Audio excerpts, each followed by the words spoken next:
Psalm 34. The Lord is close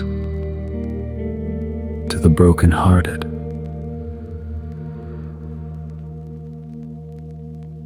and saves those who are crushed in spirit.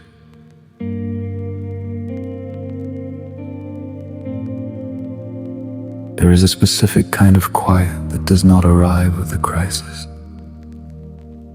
It arrives after, long after the pain has stopped announcing itself, after the months you spent telling people you were trusting God and meaning it.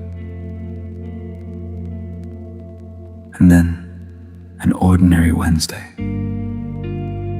you were standing in the kitchen with a cup of coffee that had gone cold in your hand 20 minutes ago. And it occurred to you very quietly that you had not finished a prayer in weeks. You still opened them. You still said the words. They just drifted off mid-sentence, the way a conversation ends when the other line has already gone dead.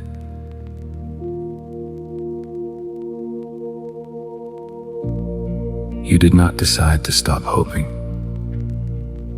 You noticed. The way you notice a sound has stopped only after the silence has settled into the shape of the room, that it was already gone. The tank did not run out with a warning light. It ran out while you were washing a plate. And the part that shook you was not the pain. What shook you was the quiet underneath it. The place in you that used to reach for the name of God without thinking. The way a hand reaches for a railing in the dark had gone still.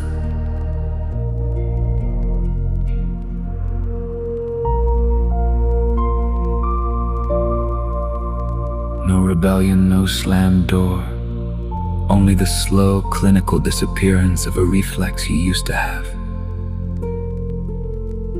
You were handed a map very early. It said the closer you press in, the closer he comes, that proximity is the reward of the one who keeps reaching. You believed it. You pressed in for years. And when the reaching finally went quiet, the map had only one explanation left. You.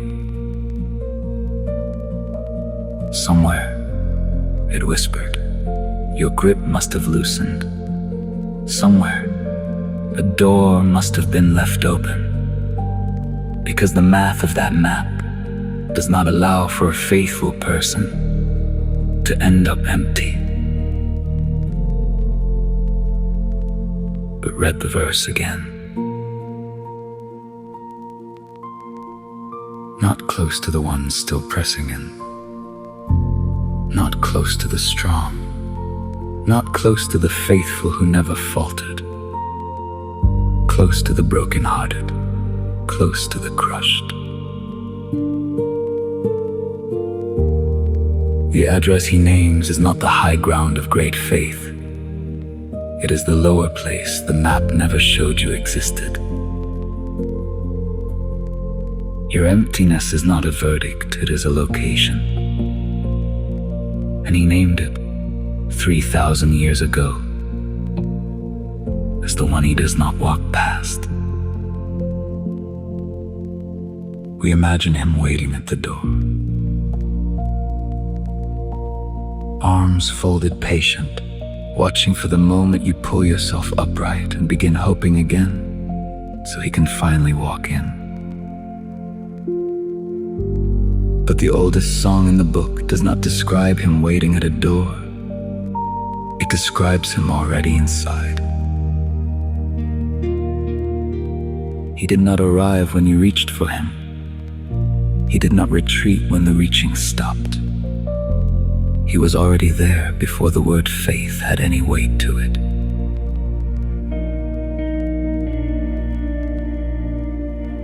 The same room where the reflex went quiet where the prayer stopped finishing itself, where the coffee went cold in a hand that forgot it was still holding it, is the exact coordinate the verse was written about. Not the detour, the destination.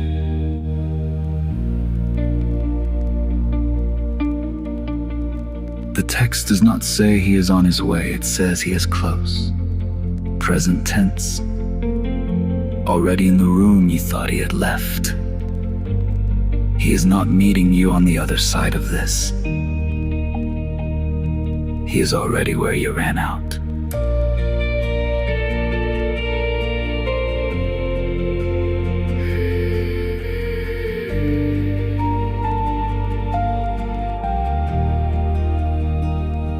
The coffee went cold in my hand 20 minutes before I noticed, and I haven't finished a prayer in weeks. I still open them. I just can't get the words past the ceiling anymore.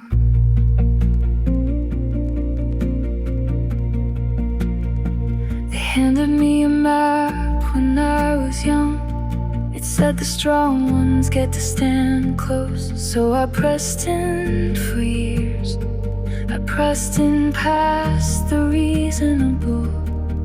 And when the reaching finally went quiet, the map had no name left to blame but mine. But the oldest song was not written for the standing.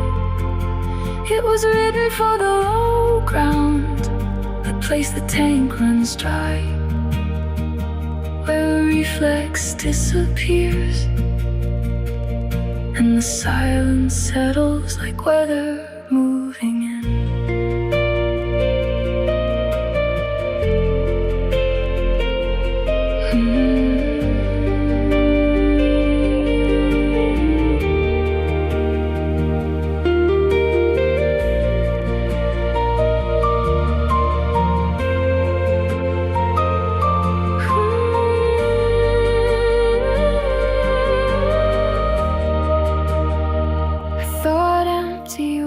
The verdict.